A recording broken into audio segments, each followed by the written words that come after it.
Fala galerinha, beleza? Tudo bem com vocês? Professor Tarcís aqui. Hoje vamos dar entrada em um novo conteúdo, um novo conhecimento, né? Vamos falar sobre atomística, mas o que é atomística, professor?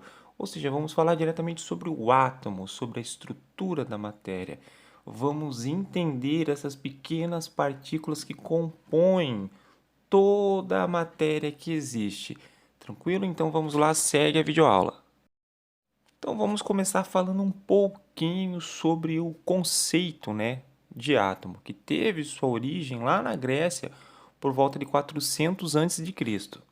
Já nesta época, tinha-se a ideia, né, a percepção que toda a matéria que existe seria composta por átomos, que são partículas invisíveis, né, que não podem ser vistas a olho nu e que não podem ser divididas em partes menores. Mas o atual conceito de átomo que utilizamos hoje em dia, né, diz que ele é formado por três partículas menores. Essas partículas vamos chamar elas de partículas subatômicas, que são elas os prótons, os nêutrons e os elétrons. O átomo ele será dividido em duas partes principais, que serão o núcleo e a eletrosfera. Então, lá no núcleo, eu vou ter os prótons e os nêutrons. E na eletrosfera, orbitando ao redor do átomo, como se fosse um sistema planetário, eu vou ter os elétrons. Então vamos falar um pouquinho sobre o desenvolvimento da teoria atômica, né? Como que o conhecimento sobre o átomo foi evoluindo ao passar dos anos, né? Das décadas e dos séculos. Hoje vamos falar sobre John Dalton, né? A teoria atômica de Dalton. Depois de anos esquecido na gaveta, o átomo, né, só voltou a ter destaque, né, com John Dalton, né? O átomo só recebeu de fato um caráter científico a partir da chamada teoria de Dalton. Então, a teoria atômica de Dalton foi fundamental para o desenvolvimento do conhecimento atômico, pois serviu de base para outros cientistas, né, para que eles conhecessem o átomo e as suas características. Então, para desenvolver a sua teoria, Dalton estabeleceu alguns postulados, tá ok? Então, a teoria atômica de Dalton foi baseada em experimentos, tá? Mas nenhum desses experimentos conseguiu revelar o átomo claramente, de maneira mais objetiva. Por isso, né, Dalton denominava o átomo como a menor parte da matéria. No geral, a teoria atômica de Dalton apresenta muito mais postulados, né, achismos da parte dele, né, do que realmente comprovações. Então, vamos ver alguns postulados propostos por Dalton. Primeiro, os átomos são maciços e apresentam forma esférica semelhantes a uma bola de bilhar.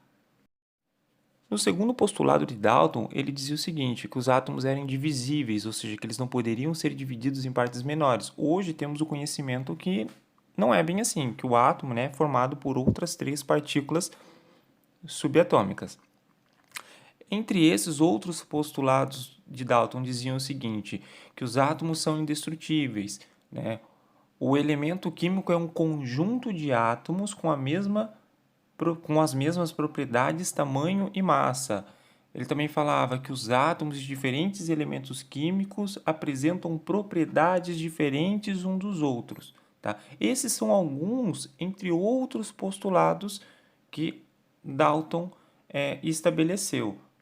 Apesar de ter errado em algumas coisas, né, devido à limitação de tecnologia que ele possuía, né, na época, o que é totalmente compreensível, ele acertou em muitas outras. E os estudos de Dalton foram, vamos dizer assim, o alavante, né? Foi o que deu início, né, à era do estudo da teoria atômica. Logo após a sua publicação, né, sobre a teoria atômica de Dalton, ela teve grande sucesso porque ela possibilitou explicar outras leis químicas já estabelecidas na época. Uma delas foi a lei da composição constante, do químico francês Louis Proust. Essa lei estabelecia que a composição elementar de um composto era sempre a mesma, independente da sua origem. Outra foi a lei da conservação da massa, estabelecida pelo também químico francês Lavoisier. Essa lei estabelecia que, na ocorrência de uma reação química em um recipiente fechado, a massa total dos reagentes era igual à massa total dos produtos. Ou seja, aqui, de maneira mais simplificada, aquilo que eu tinha no começo, no início da reação química, a quantidade de átomos não se perderia, ela apenas iria se transformar. Daí onde vem aquele ditado, né? Nada se perde, tudo se transforma. Vamos ver a representação de átomos e de alguns elementos químicos que foram propostas por Dalton. Lá nas primeiras décadas do século XIX, né, cada químico, estudioso da química, idealizador da química, cientistas no geral, adotava maneiras diferentes, né, para representar o seu próprio modelo atômico, sua própria idealização sobre o átomo, cada um de acordo com suas próprias convicções. E é claro, né, que Dalton, né, como criador do primeiro grande modelo atômico, não iria ficar para trás. Então ele desenvolveu um modelo mais prático, né? Pelo menos era o que ele julgava ser e realmente era comparado aos outros da época, para representar os átomos que formavam as substâncias.